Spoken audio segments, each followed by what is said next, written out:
مرحبا حلالي، كيفكم؟ ان شاء الله تكونوا بألف خير وانتم عم تشاهدوا فيديو اليوم. فيديو اليوم رح يكون عن اول قضية انا رح سويها على قناتي، وهي عبد الرؤوف ستارز. رح تكون اسم هاي القضية بقضية اوليفيا مابال والروح الشريرة. بس قبل ما نبلش بهذا الفيديو ما عليكم تحطوا لايك لهذا الفيديو، كمان تشتركوا بالقناة بالضغط على زر الاشتراك الاحمر يلي رح يظهر لكم على الشاشة. كمان لا تنسوا تشغلوا زر الإشعارات عشان يوصلكم كل شيء أنا بنزله على قناتي.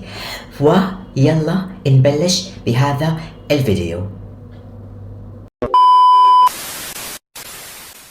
فيديو اليوم مثل ما أنا قلت لكم في أولية الفيديو رح يكون عن أوليفيا مابال والروح الشريرة، وهي أول قضية على قناتي أنا رح ساويها. خلينا نبلش بهذا الفيديو.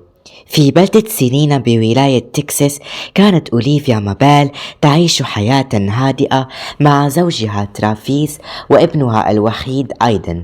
لم يكن يعكر صفو حياتهم شيئا إلى أنه جاء ذلك اليوم المشؤوم اللي غير حياتهم للأبد. في سنة 1990 وقع حادث مؤلم أدى لوفاة الطفل أيدن غرقا في أحد البرك. وبعد وفاة الطفل أيدن دخلت أوليفيا في حالة من الحزن الشديد والكآبة، وتركت عملها وأصدقائها وتوقفت عن الذهاب للكنيسة، ونعزلت تماما عن الناس ولم تعد تخرج من المنزل أبدا، حتى انه زوجها تركها وراح لانه ما قدر يتحمل الوضع.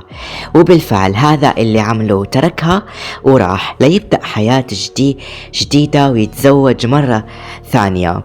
وبالفعل اتزوج وبلش حياة جديدة.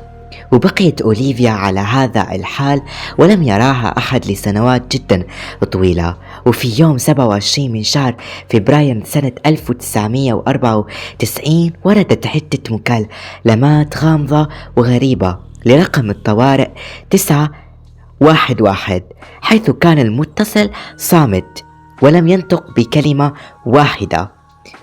حددت الشرطة موقع المكالمات وكان مصدرها منزل أوليفيا، فذهب رجال الشرطة فورا للمكان.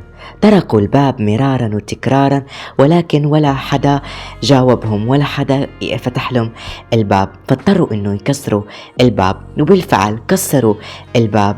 كان المنزل يبدو جدا غريب، فقد كان الغبار يغطي الآثاث وكأنه المنزل خالي من السكان، وكأنه المنزل كان مهجور منذ سنوات جدا طويلة.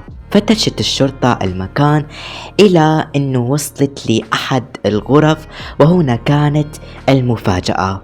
وجدوا جثة أوليفيا جالسة على كرسي هزاز وهي بترتدي ملابس النوم، وأمامها مذبح صغير يخص ابنها أيدن. المذبح كان عبارة عن هيكل من الخشب أو الحجر يوجد في المعابد والكنائس، وكان المذبح مليء بالصور والرسائل والزهور وأشياء تخص الطفل أيدن، بالإضافة إلى رماد جثته. وكان هناك كلمات مكتوبة بلغات جدا غريبة ملصقة في مقدمة المذبح، وقد اتضح لاحقا إنها مكتوبة باللغتين. كانت أوليفيا تحمل بيديها دمية جدا غريبة مصنوعة يدويا من الخشب، وعليها قطع من ملابس أيدن. وقد كانت الغرفة نظيفة جدا ومرتبة بعكس بقية المنزل.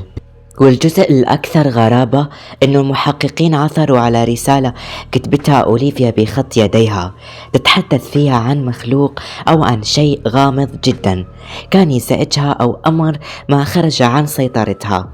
وقد كانت الرسالة بنفس التاريخ اللي اقتحمت فيه الشرطة منزل أوليفيا، أو اللي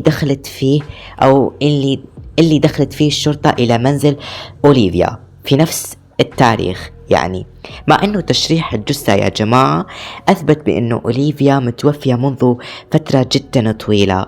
هذا جزء من نص الرسالة اللي كتبتها أوليفيا بخط يديها.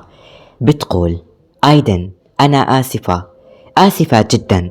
لم يكن يجب علي أن أترك الأمر هكذا. سأغادر أمك قادمة إليك يا آيدن يا عزيزي اللطيف، أمك تحبك. وقد اعترف بعض الضباط المشاركين أنهم ومنذ دخولهم للمنزل شعروا بعدم الارتياح، وشعروا أن هناك شخص أو كيان أو شيء جدا غامض في المنزل، لدرجة أنهم طلبوا الاستعانة بخبير في الظواهر الخارقة. ترى ما الذي حدث لأوليفيا يا جماعة؟ وما سر المذبح والكلمات الغامضة؟ بعد تحقيق شامل تم إغلاق القضية، ولم تعلق الشرطة عن سبب الوفاة، وقد انتشرت الشائعات والتكهنات في أرجاء البلدة حول حقيقة ما حدث لأوليفيا. والأكثر شيوعا من بين هذه التكهنات أن أوليفيا خلقت أو جذبت شيئا شريرا جدا، وهذا ما أكده فرانشيسكو سانتياغو، وهو أحد الضباط المشاركين في التحقيق، والذي كان عمه خبيرا ومختصا بالأمور الغامضة وماورائيات. وقد كان أول من أشار إلى أن ما وجد في المذبح لم يكن عاديا، واستنادا على ترجمة الكلمات الموجودة والزهور وباقي الأشياء التي وجدت داخل المذبح، كل هذا كان دليلا على طقوس وثنية، ويدل على أن أوليفيا قامت بإنشاء وخلق ما يسمى بالتولبة لروح ابنها. هذا كان فيديو لليوم، أتمنى يكون هذا الفيديو عجبكم. لا تنسوا تحطوا لايك لهذا الفيديو، كمان تشتركوا بالقناة بالضغط على زر الاشتراك الأحمر اللي رح يظهركم على الشاشة. كمان تكتبوا لي تعليق وتقولوا لي رأيكم عن القضية، يعني تقولوا لي رأيكم عن القضية في التعليقات تحت يعني. وأنا بدي لكم باي.